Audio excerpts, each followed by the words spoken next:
Assalamualaikum warahmatullahi wabarakatuh. Perkenalkan, kami dari kelompok 8. Saya Mika Satrio dan rekan saya Gatot Jumana dan Fabiola Afriliani akan menjelaskan tentang tafsir kata Al-Manan Al-Nassar Al-Din Al-Said. Baiklah, saya akan menjelaskan yang tentang biografi Abdurrahman bin Nasir Al-Said. Syekh Abdurrahman bin Nasir Al-Said lahir pada tanggal 12 Muharram tahun 1307 Hijriah di daerah yang bernama Unaiza, merupakan salah satu daerah di Al-Qasim. Beliau berasal dari An-Nawahir yang merupakan garis keturunan Bani Amr, salah satu suku terkemuka Bani Tamim. Ia adalah seseorang yatim piatu. Ditinggal wafat ibunya saat berusia 4 tahun, lalu ditinggal wafat ayahnya berusia 7 tahun. Maka ia pun menjadi yatim piatu. Kemudian ibu tiri yang menguasainya, yang mengurusnya. Dan ibu tirinya sangat menyayanginya ketika ia beranjak remaja. Ia bersama kakak tertuanya Hamad, kakaknya. Inilah mendorong akhlaknya, ilmunya, dan dia pun pula yang memelihara beliau serta menanggung keperluannya. Maka ia pun tumbuh dengan baik di rumah kakaknya. Adapun bapaknya adalah seseorang penghafal Al-Quran, cinta terhadap ilmu. Demikian pula keluarga ia terkenal dengan kedermawan dan kebaikan. Ia sering membacakan kepada orang-orang kitab-kitab yang bermanfaat ketika selesai sholat, dan dia juga menjadi imam dan khatib di Masjid Unaiza. Ia mempelajari ilmu agama dari beberapa syekh. Di antara mereka adalah Muhammad Al-Abdul Karim Al-Sharif, Ibrahim bin Hamad Al-Jasir, Abdur bin Ashid, Muhammad Amin Al-Syaitiqi, Salin bin Usman Qadir. Beliau kemudian mendedikasikan diri untuk menuntut ilmu, belajar para ulama di kota beliau serta ulama-ulama yang berkunjung ke sana, hingga akhirnya banyak penuntut ilmu mengetahui keutamaan dan ketinggian ilmu beliau. Maka di umur remajanya Asy-Syaikh menjadi murid sekaligus guru bagi mereka.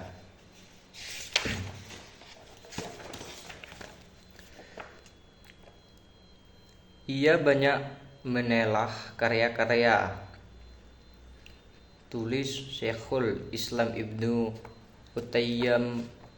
Taimiyah dan muridnya Ibnu Qasim Al-Juzayyah. Hingga pada usia masih muda, beliau sudah menjadi guru, penceramah umum, imam Masjid Agung, dan juru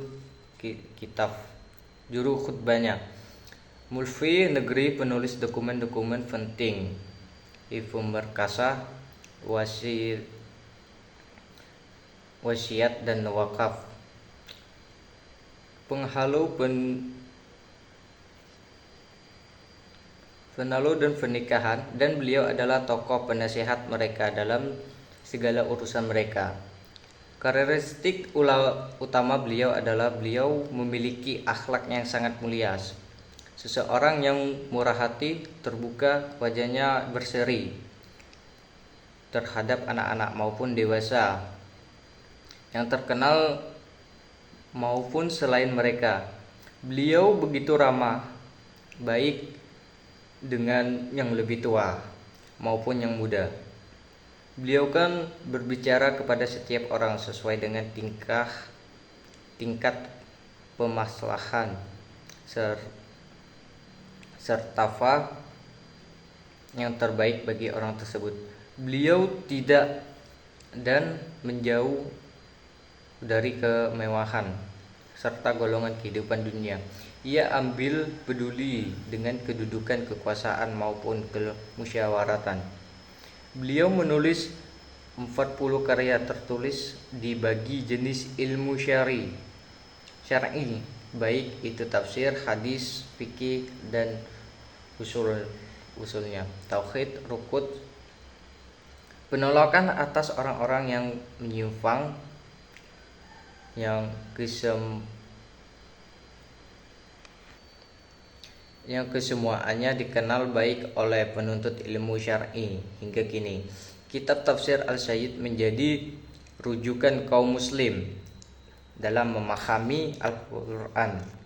Di antara keunggulan kitab tafsir beliau adalah penafsiran yang ringkas, kata-katanya sederhana, penjelasan mudah dimengerti, dan permusyawaratan kalimat yang begitu rapi. Ia membatasi pembahasan secara bahasa, penafsiran ayat, faedah-faedah tauhid, fikih, sejarah, nasihat-nasihat, akhlak dan lain-lainnya.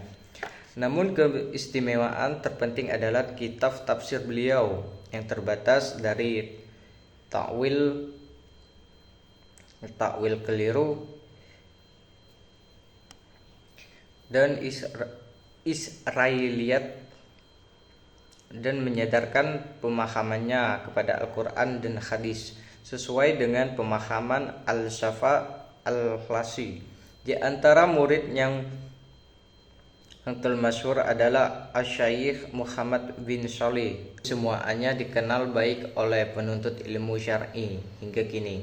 Kitab Tafsir Al-Sayyid menjadi rujukan kaum muslim dalam memahami Al-Quran. Di antara keunggulan kitab tafsir beliau adalah penafsiran yang ringkas, kata-katanya sederhana, penjelasan mudah dimengerti, dan permusyawaratan kalimat yang begitu rapi. Ia membatasi pembahasan secara bahasa, penafsiran ayat, faedah-faedah tauhid, fikih, sejarah, nasihat-nasihat, akhlak dan lain-lainnya. Namun keistimewaan terpenting adalah kitab tafsir beliau yang terbatas dari takwil keliru dan Israiliyat, dan menyadarkan pemahamannya kepada Al-Quran dan hadis sesuai dengan pemahaman Al-Syafa' Al-Hlasi. Di antara murid yang termasyhur adalah Asy-Syaikh Muhammad bin Shalih Al-Utsaimin. Al-Syaikh Al-Utsaimin belajar ilmu tauhid, tafsir, hadis, fikih, usul fikih, ilmu waris, mustalahat hadis, nahwu dan syaraf. Murid ia yang lain adalah Al-Syekh Abdullah bin Abdul Aziz bin Aqil, salah seorang anggota Haid Ad-Damai bil Majlis Qadkhail Al-Qamati, tetap dalam Mahkam Agung Kerajaan Saudi Arabia. Metode mengajar Asy-Syaikh ia ambil dan tiru cara gurunya mengajar Muhammad Amin Al-Syekhi Shinkithi. Beliau membaca sesuatu ungkapan kemudian menjelaskan maknanya sejelas-jelasnya, kemudian menggambarkan dengan permisalan dan menyebarkan dalil-dalilnya, dan hikmah disyaratkannya suatu hal tersebut apabila beliau menemukan dua pendapat, maka ia yang yang paling kuat dan raji, dan menjelaskan dalil-dalil penguatnya, dan menjelaskan pula alasan tidak mengambil pendapat yang ia tinggalkan, sampai murid-muridnya memahami dengan baik penjelasannya. Begitu seterusnya, beliau mengajar ilmu kepada murid-muridnya sehari-hari. Ia wafat pada malam Kamis 23 Jumadil Akhir 1376 Hijriah dalam usia 69 tahun. Beliau meninggal 3 anak laki-laki. Mereka adalah Abdullah Muhammad dan Ahmad, juga 2 anaknya, juga 2 orang anak wanita. Sekian dari saya, mungkin yang di bagian lainnya akan dijelaskan oleh rekan saya. Baiklah, di sini saya akan melanjutkan presentasi dari saudara Mecas. Di sini saya akan menjelaskan bagian B tentang karya-karya Syekh Abdul Rahman bin Nasir As-Sa'di.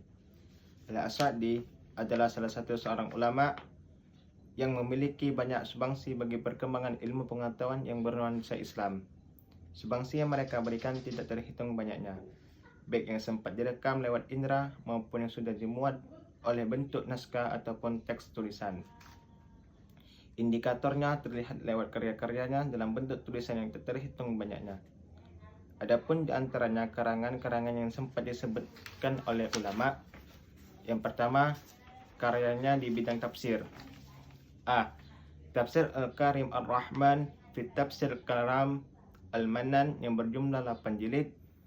Dia selesai menulisnya pada tahun 1344 Hijriah yang telah diterbitkan oleh Maktabah Salafiyah di Mesir. B.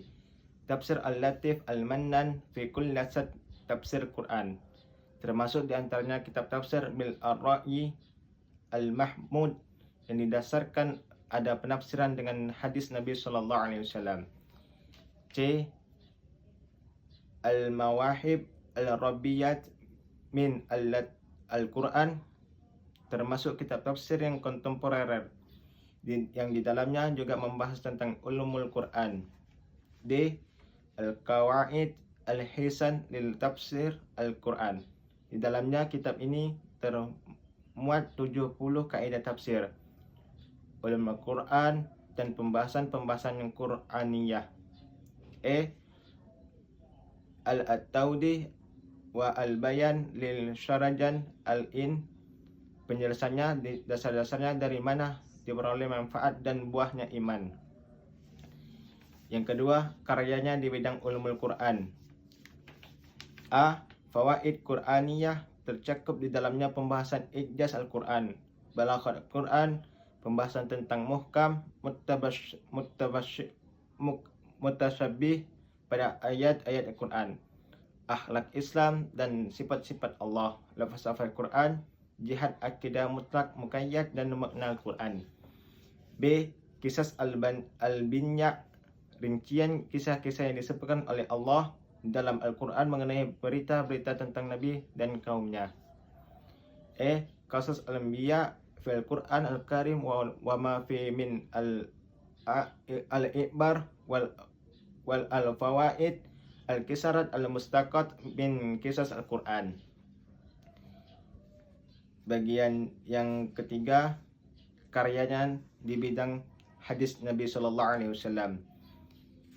Bahjat Qulub Al-Abrar wal Qurrat Al-Uyun Al-Qayyar fi Syarri wa Jami'il Akhyar. Kitab hadis yang memuat 99 hadis lengkap dengan syarahnya. Kitab ini dicetak dalam 3 kali cetakan.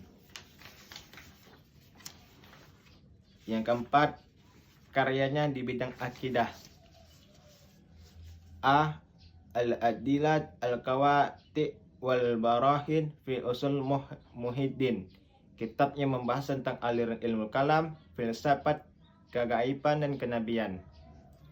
B. Al-Haq Al-Wadih Al-Mubin fi Syarri Tauhid Al-Anbiya wal Mursalin din Al-Kafiyat Al-Syafiyah kitab yang menjelaskan tentang nama-nama dan sifat-sifat tauhid, uluhiyah dan rububiyah.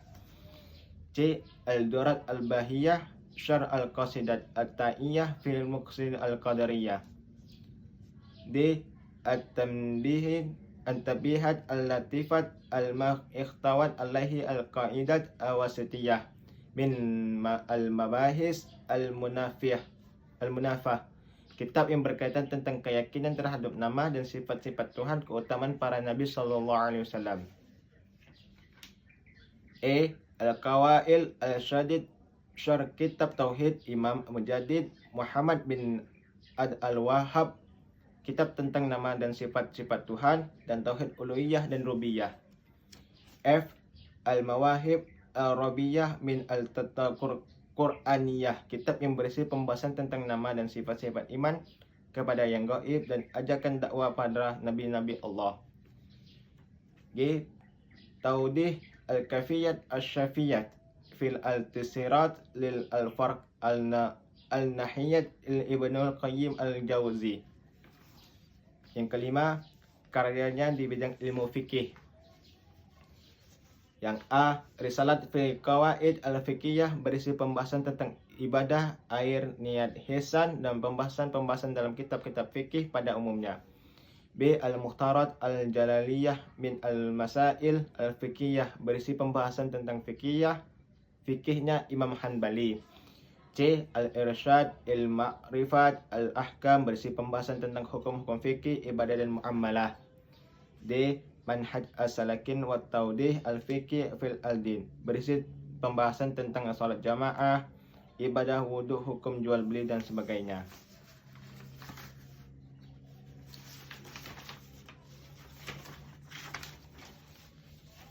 E. Al-Qawaid wal Usul Jami'i wal Furuq wal Taqasim Al-Badi'at An-Nafi'ah, berisi pembahasan tentang fikih umum dan kaidah-kaidah fikih.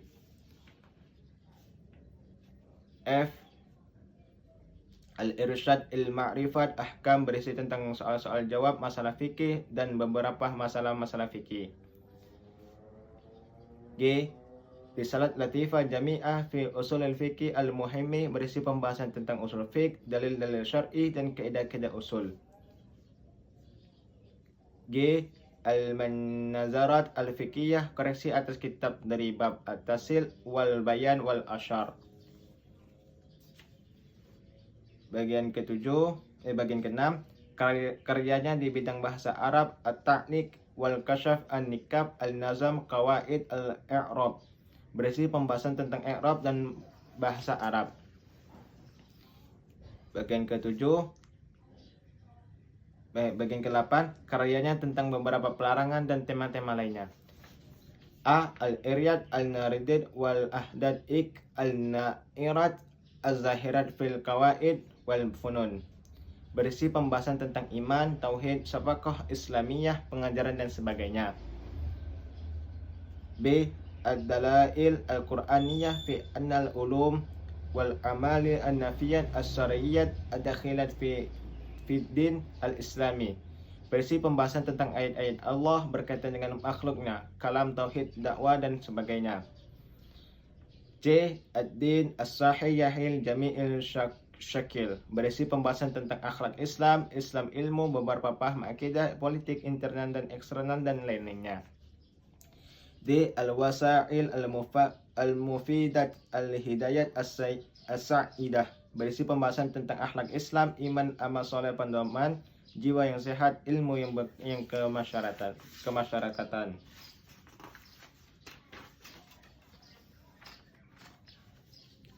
E. Al-Rasail wal Mutun Al-Islamiyah, berisi pembahasan tentang iman, tauhid, ilmu agama, aturan, usul fiqh dan lainnya. F. Min Mahasin Ad-Din Al-Islami, berisi pembahasan tentang rukun-rukun Islam dan kekhususan beberapa ibadah awalnya Islam dan sebagainya.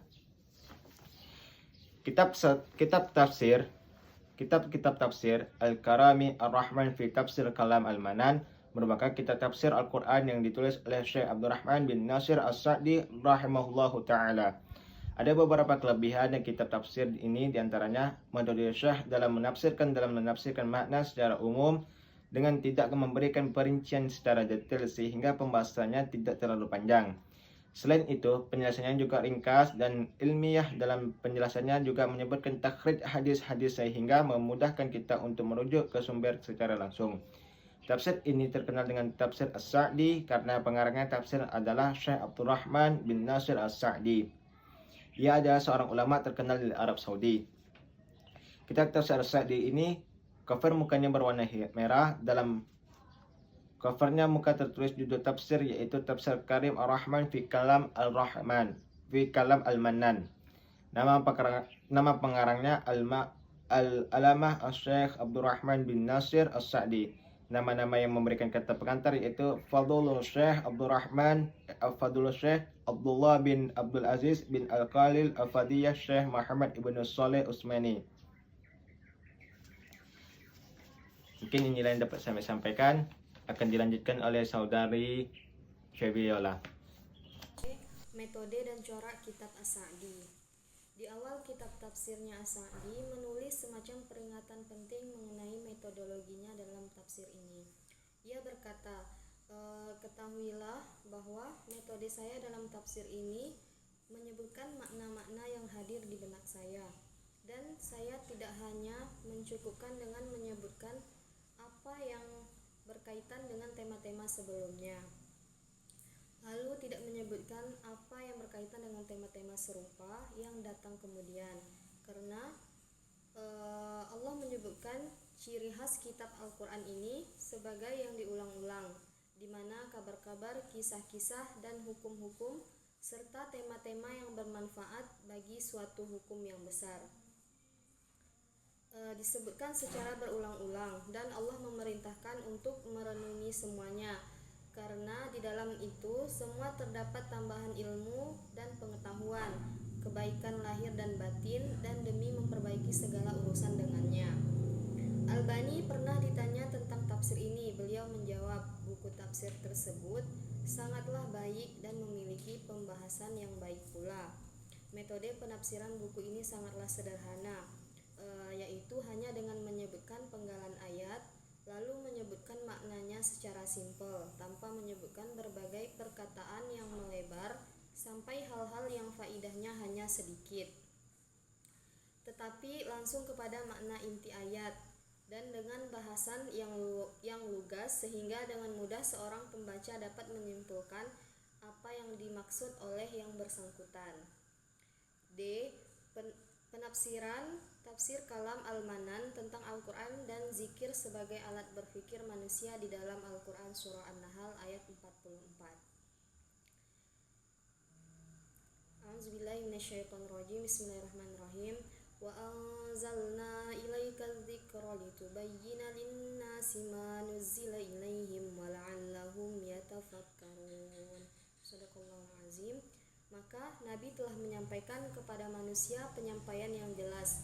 Allah tidak mewafatkannya kecuali setelah ia menyampaikan dan menjelaskan apa yang diturunkan kepadanya dalam kitab ini. Sebagaimana Allah berfirman, dan kami turunkan kepadamu az-zikir atau Al-Quran agar kamu menerangkan kepada manusia apa yang telah diturunkan kepada mereka dan supaya mereka memikirkannya.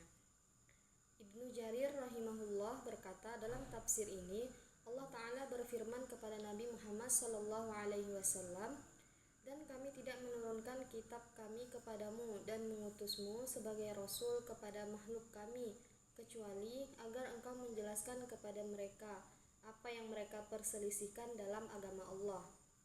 Telah ditetapkan adanya dalil yang menunjukkan bahwa para sahabat radhiyallahu anhum telah menerima tafsir dari Al-Quran dari Allah. Salah satu dari mereka ketika mempelajari 10 ayat, mereka tidak akan melampauinya hingga mereka memahami maknanya dan mengamalkannya. Baik, mungkin hanya inilah yang dapat kami sampaikan. Syukron. Assalamualaikum warahmatullahi wabarakatuh.